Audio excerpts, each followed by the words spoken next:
আসসালামু আলাইকুম। সিমহক রান্নাঘর চ্যানেল থেকে সবাইকে আরও একটি রেসিপি দেখার আমন্ত্রণ জানাচ্ছি। আর আজকের রেসিপিতে আছে বিফ কাবাব। খুব সহজভাবে আজকের এই রেসিপিটি করে দেখাবো। আর এই কাবাবটি কিন্তু আপনারা রুটি, নান যে কোনো সাথে পরিবেশন করতে পারবেন। তাহলে চলুন রেসিপিটা দেখে আসি। বিফ কাবাব করার জন্য এখানে 200 গ্রামের মতো গরুর মাংস নিয়েছি। আর মাংসগুলিকে পাতলা করে কেটে নিয়েছি। যতটুকু পেরেছি মাংস থেকে চর্বিগুলো ছাড়িয়ে নিয়েছি। এখন এর মধ্যে দিয়ে দিচ্ছি 1 টুকরো লেবুর রস, তারপর দিয়ে দিচ্ছি 2 টেবিল চামচের মতো আদা রসুন পেস্ট, দিয়ে দিচ্ছি 1 টেবিল চামচের মতো লাল মরিচের গুঁড়া, 2 টেবিল চামচের মতো দিয়ে দিচ্ছি কাবাব মশলা। আর এই কাবাবটা কিন্তু একটু ঝাল ঝাল হলেই খেতে বেশি ভালো লাগে। দিচ্ছি 2 টেবিল চামচের মতো টমেটো সস, 1 টেবিল চামচের মতো দিয়ে দিচ্ছি সয়া সস, দিয়ে দিচ্ছি স্বাদ মতো লবণ। আর লবণটা কিন্তু এখানে বুঝে দিতে হবে, যেহেতু সয়া সসেও লবণ রয়েছে। আর দিচ্ছি 1/2 টেবিল চামচের মতো বিট লবণ, দিয়ে দিচ্ছি 3 টেবিল চামচের মতো কর্নফ্লাওয়ার। আর এই কর্নফ্লাওয়ারটা দেওয়াতে কাবাবটা খেতে কিন্তু অনেক সফট হবে। আর দিয়ে দিচ্ছি 2 টেবিল চামচের মতো রান্নার রেগুলার সয়াবিন তেল। সবশেষে দিয়ে দিচ্ছি একটু ফুড কালার। আর এখন সব কিছু একটু হাত দিয়ে ভালো করে মিশিয়ে নিব।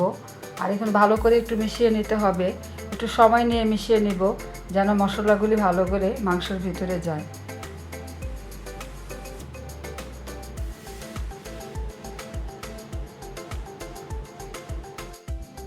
অনেকক্ষণ সময় নিয়ে মাংসগুলিকে মেখে নিয়েছি।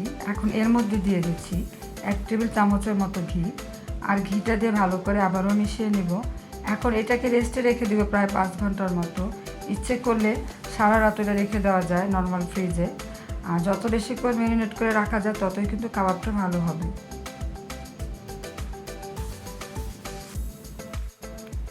5 ঘন্টা পর নর্মাল ফ্রিজ থেকে মাংসগুলিকে বের করে নিয়েছি। এখন যেটা করব, একটা ট্রের মধ্যে নিচে ফয়েল পেপার বিছিয়ে উপরে একটা স্ট্যান্ড দিয়ে মাংসগুলিকে একটা একটা করে বিছিয়ে নিব।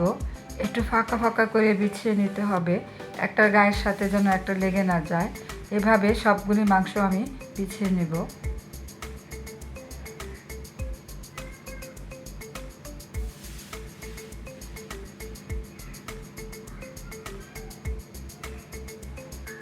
সব মাংসগুলিকে কিন্তু আমি এভাবে বিছিয়ে নিয়েছি।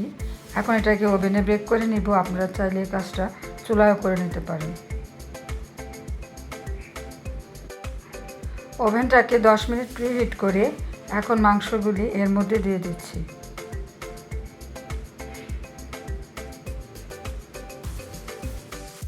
আর এখন 200 ডিগ্রি সেলসিয়াস তাপমাত্রায় 30 মিনিটের জন্য মাংসগুলিকে বেক করে নেব। মাংসটাকে 30 মিনিট ব্রেক করে নিয়ে এখন এটাকে উল্টে দিচ্ছি। তারপর আরও 20 মিনিটের মতো এটাকে ব্রেক করে নিব। অর্থাৎ 50 মিনিটের মধ্যে আশা করি আমার বিফ কাবাবটা হয়ে যাবে।